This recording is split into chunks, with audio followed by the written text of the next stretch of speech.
Let's strive for equality. Let's strive for equality. Okay, yes. Let's. As you can see, today we're going to be replying to Amos Yee's new video, Egalitarianism is bullshit. Basically,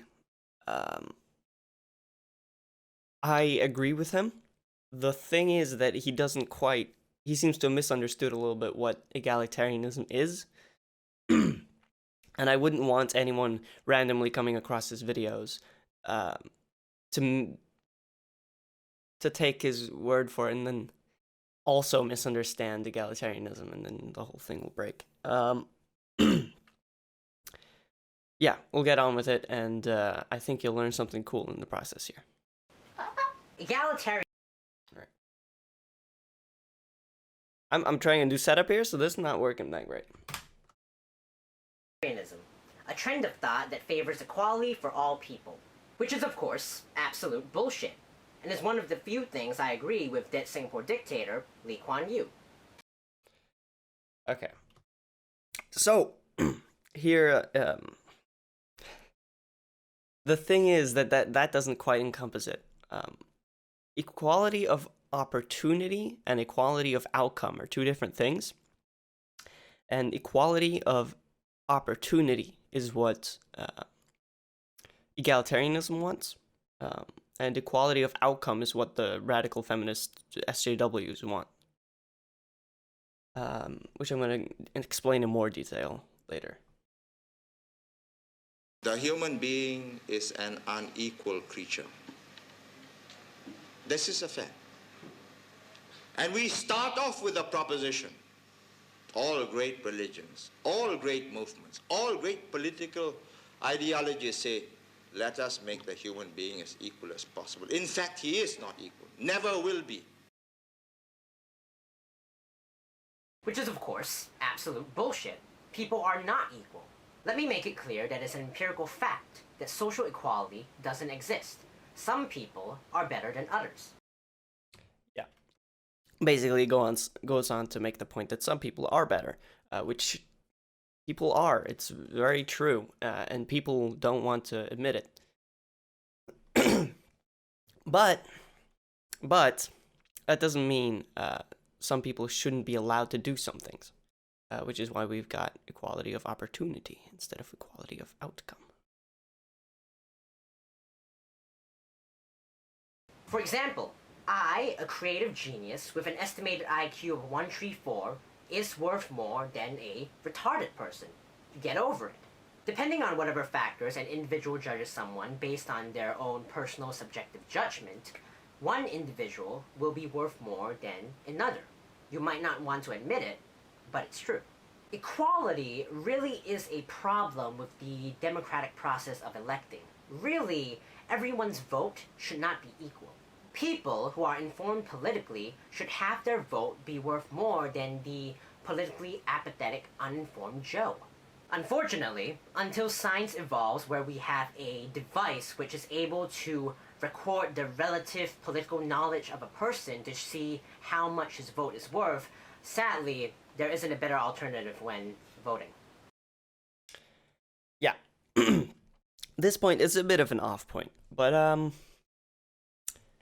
it's an interesting point, because this is so subjective that it's almost painful.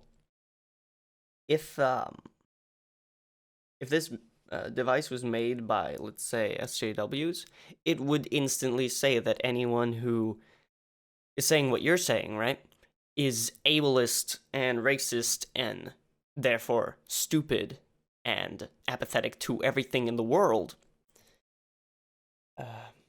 Which of course isn't true, but that's what they'll think still. And I have a feeling that if a lot of radical right-wingers were to make the device, they would, this hypothetical political intelligence measuring device, would say that the radical SJWs are politically uninformed. Which, of course, I would agree with, but that's sort of the point of the democratic process, is that any dipshit's opinion, including SJW's opinions, should count. Sadly. Yep. Some races, genders, and statuses, attributes that you are born with, will be considered better than others. Get over it. In my opinion, historically, Jews are the best race, whites are better than blacks, males are better than females, and Buddhism is better than Christianity and Islam. And that is absolutely fine. I weirdly enough agree, and it kind of scares me that I agree. But then again, why am I scared? Because I've been taught to by society that everyone is equal. Well, not by society, more actually by the SJWS schools.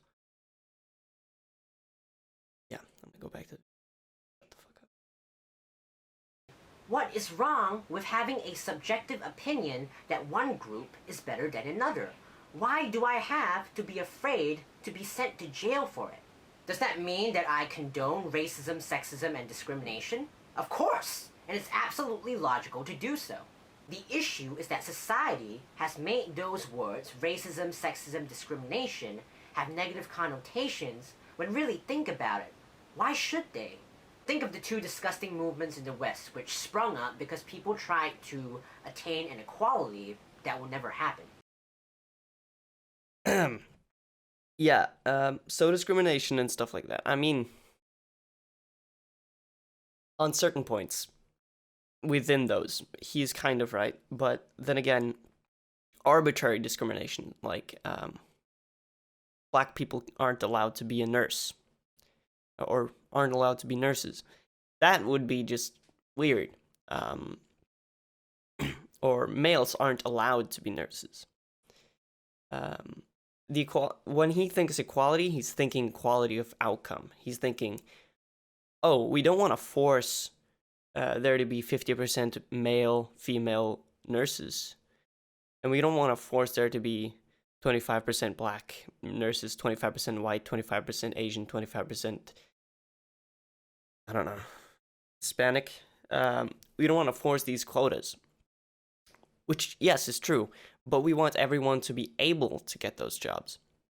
Which is where we don't want to discriminate. Natural discrimination, which isn't really discrimination, it's just real diversity. Yeah, that happens naturally. So it's not really discrimination. In the end, if we give everyone equality of opportunity, then we'll maybe see that 10% of nurses are male, the rest are female, and the race distribution will probably be pretty equal to the rest of the country's race distribution.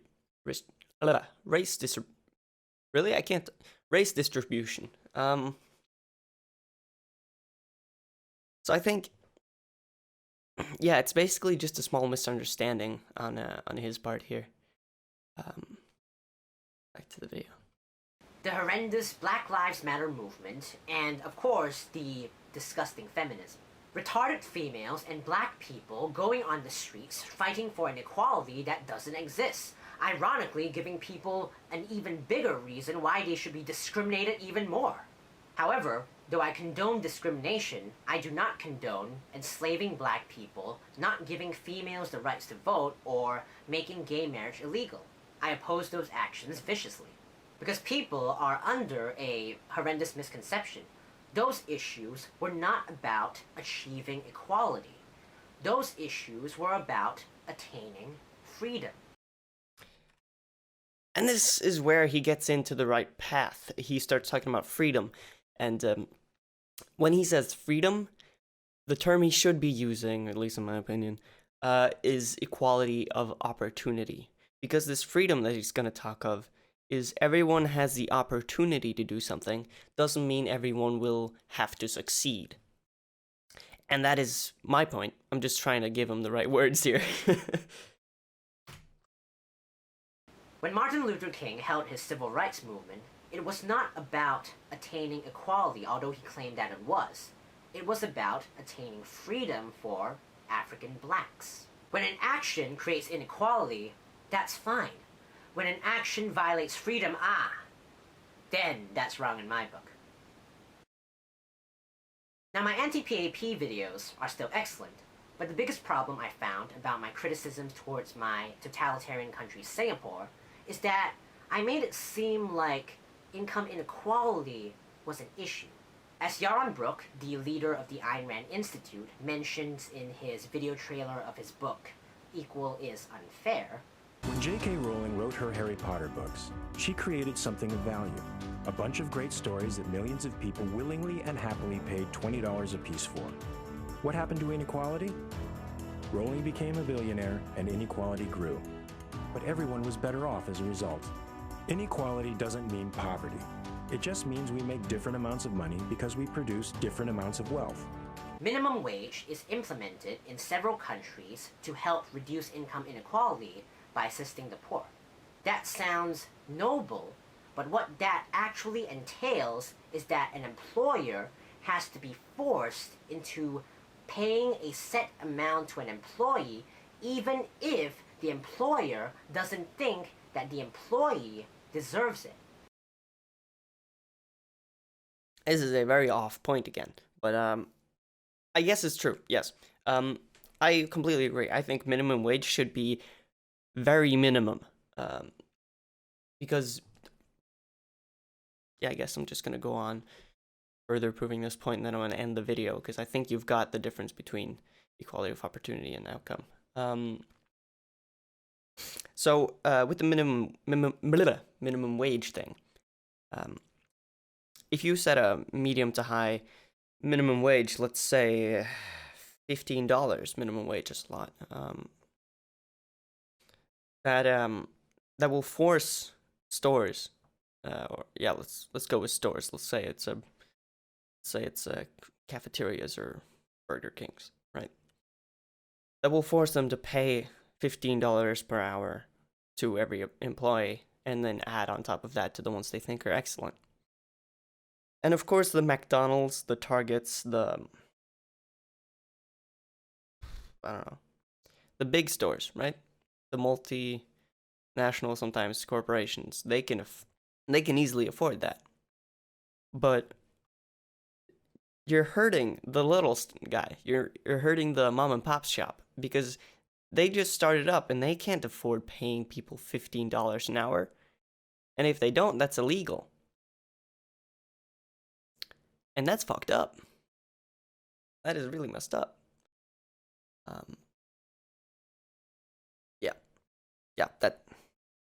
There we go. That's my entire point. Yes, basically, Amos Yee, listen. Equality of opportunity is very different from equality of outcome. We do want equality of opportunity so that anyone can become anything they want if they want to. We don't want equality of outcome, because no one should be forced to do something that they don't want to because quotas instilled by feminists. I encourage you to go watch this video, because he does make some good points later on about socialism and such. And just go watch this video. I think it's pretty good. Thanks for watching. I hope you enjoyed. I hope you learned something.